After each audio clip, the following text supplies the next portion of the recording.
જય રામસા મિત્રો, અત્યારે હાલ આપણે ગોધવ ગામે છીએ. હાચોડ થી 30 કિલોમીટર જેવું થાય છે. કેમ્પનું નામ છે રત્ના રાયકા. રત્ના રાયકા કેમ્પનું નામ છે. મિત્રો, અવિશ્વસનીય વાત એ છે કે આ કેમ્પ 41 વર્ષથી ચાલુ છે. હવે પેલા કોણ ચલાવતું હતું એ ખબર નહીં, પણ તમે માનશો ને, અત્યારે હાલ આજે આપણા અંગા જે કાકા છે ને, આ એકલા કાકા આખો કેમ્પ સંભાળી છે. એ એકલા કાકા સેવા આપી છે આખા કેમ્પમાં. અને તમે માનશો ને, આ ખાટલા ભાડો આવા 200 ખાટલા છે મિત્રો, બરોબર?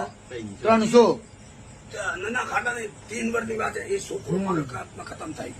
હા હા બરોબર છોકરો એનો બોર્ડ બનાવ્યો, આમાં શેડ એનો નોમરો ગોઠવ્યો, એનો નોમરો પણ ન હતો. આમના દીકરા હતા, છોકરો હતો ભાઈ.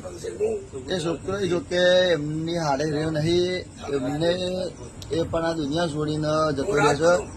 છતાં એ કાકા એકલા સેવા કરી છે. કાલે તો અમે અમારી ઓખે જોયું તો દિવસથી બહુ તો નહીં, પણ 3 થી 4 હજાર પબ્લિક ઉપર હો, એટલા માટે 5 હજાર આજુબાજુ રોજ જમતી હશે.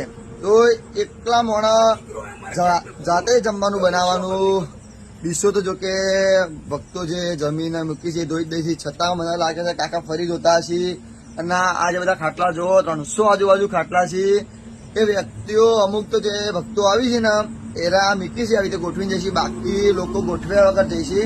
તો આ કાકા તમે માનશો ને, એકલા ખાટલા મિત્રો આ બાજુ 50 મીટર સુધી, આ બાજુ 50 મીટર સુધી પડ્યા હોય છે. તો આ કાકા જઈ લઈને જાતે આવે છે, જાતે ગોઠવે છે. તો પાછળ જેટલા પણ મારા ભાઈઓ આવી છે ને, આ કેમ્પે રોકાશે. તો બસ એટલી જ તમને વિનંતી છે કે કાકાને મદદ કરજો તમે. અને જો આ રસ્તાથી તમે નીકળો છો ને, તો જરૂરથી અહીંયા આવજો, આની મુલાકાત લેજો. એકવાર કાકાની પણ મુલાકાત લેજો.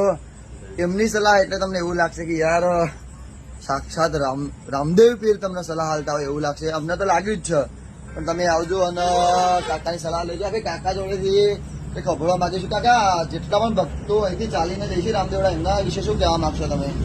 એનો એ છે જેનો ભાવ, જેનો પ્રેમનો ભાવ હે. પણ મારે કહેવાનો એ મતલબ છે, જેટલા બાપાને જાઓ એ પહેલી મા બાપની સેવા કરો તો જવાનું હરાન છે, કોઈ મતલબ નથી. મા બાપની સેવા કરે, ઘરે જાય બેન ભુવાને ઓરડો ઉડાવે તો તમારો યાત્રા સફળ હે. બેન ને ઓરડો નથી ઉડાવે, ભુવાને ઓરડો નથી ઉડાવે તો કોઈ યાત્રા તમારે કોઈ કામની નથી. તમે અહીંયા એટલા ખેપ અમે સેવા લેવા હાડો. જો એક હોટલમાં જાઓ તો 100-150 રૂપિયા આપણે પૈસા લઈએ.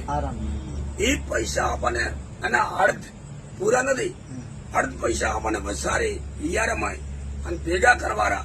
અને ઘરે જાય ગાયક પુત્રને ખવડાવો, તમારો યાત્રા સફળ થાય જાય. તો કીડી બારે પાપ નથી થાય. એ મારે બધાને એ શીખ છે મારે કહેવાનું. તમે કદાચ સાંભળ્યું હોય તો કાકા એવું કીધું કે જે ઘરેથી નીકળ્યા ને કે અહીંયા રાજસ્થાન રોમાપીરે જઈશી, એમને તો સૌથી પહેલા પોતાના ઘરમાં મા બાપની સેવા કરવાની રહેશે. તો પોતે તમે પહેલા મા બાપની સેવા કરો, પછી કે રણુજા હેડીને જો, એ વાત તો 100% સાચી છે, એમાં કોઈ જ પ્રકારની શંકા નહીં. અને બીજી વાત એ કે તમે દરેક કેમ્પે જમતા હશો, બરોબર? અને નોર્મલી રીતે જો તમે હોટલે જમો છો તો બહુ ઓછામાં ઓછી ડીશ દરેક હોટેલે 120 રૂપિયા આજુબાજુ તો હોય જ છે. બહુ ઓછામાં ઓછી કહો તો તમે 100 રૂપિયા જેવી. મંદિરે જમો તોય 70 રૂપિયા જેવું. તો કાકાને એવું કેવું છે કે દિવસમાં તમે 2 વાર જમતા હશો તો એના અડધા પૈસા ગણીને તમે તમારી બેન દીકરી કે તમારી ભુવા કે પછી તમે ગાયોમાં કૂતરોમાં જો તમે પૂન કરો છો ને, તો ભાઈ તમારું જીવન આખું બદલાઈ જશે. એવું મારું ને કાકાનું કેવું છે. કાકાનો એક શબ્દ એક સુવિચાર જેવો છે. તો તમે જેટલા પણ અહીંયાથી નીકળજો તો કાકાની મુલાકાત જરૂરથી લેજો. અને એમની જે ભક્તિ અને જે શક્તિ છે, વાલા વાત ના પૂછો.